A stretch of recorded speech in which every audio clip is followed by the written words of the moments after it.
வணக்கம். சத்திரியன் பார்வை. இன்றைய முக்கிய செய்திகள் வாசிப்பது கராத்தை மணி. தமிழ்நாடு வசந்தகுமாரி மக்கள் பாதுகாப்பு கவுன்சில் கட்டுமானம் அமைப்பு சாரா தொழிலாளர்கள் சங்கம் சார்பாக அடையாள அட்டை, நலத்திட்ட உதவிகள் மற்றும் நினைவு பரிசு வழங்கும் விழா சேலம் மாவட்டத்தில் செம்பாண்டம்பட்டியில் நடைபெற்றது. இந்த விழாவிற்கு சங்கத்தின் மாநில தலைவர் லயன் எம் வசந்தகுமாரி தலைமை தாங்கினார். விழாவில் புதிய நிர்வாகிகள் தேர்வு, புதிய உறுப்பினர்களுக்கு அடையாள அட்டை வழங்கப்பட்டது. சத்திரியன் பார்வை வெளியீட்டு விழா நினைவு பரிசு இணை ஆசிரியர் திருமதி லயன் எம் வசந்தகுமாரி அவர்களுக்கு நிர்வாக ஆசிரியர் மருதமுத்து வழங்கினார்.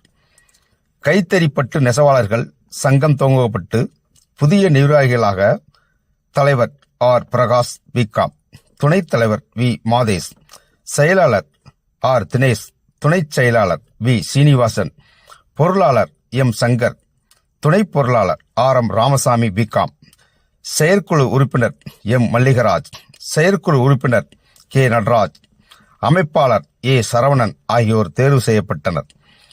தேர்வான நிர்வாகிகளுக்கு சங்க சார்பில் லயன் எம் வசந்தகுமாரி அவர்கள் நினைவு பரிசு வழங்கினார். இந்த நிகழ்ச்சியில் நிர்வாகிகள், சங்க உறுப்பினர்கள் உட்பட பலர் கலந்து கொண்டு விழா சிறப்பாக நடைபெற்றது. அடுத்த செய்திகள் வரும் வரை உங்களிடமிருந்து விடைபெறுவது உங்கள் கராத்தை மணி. நன்றி, வணக்கம்.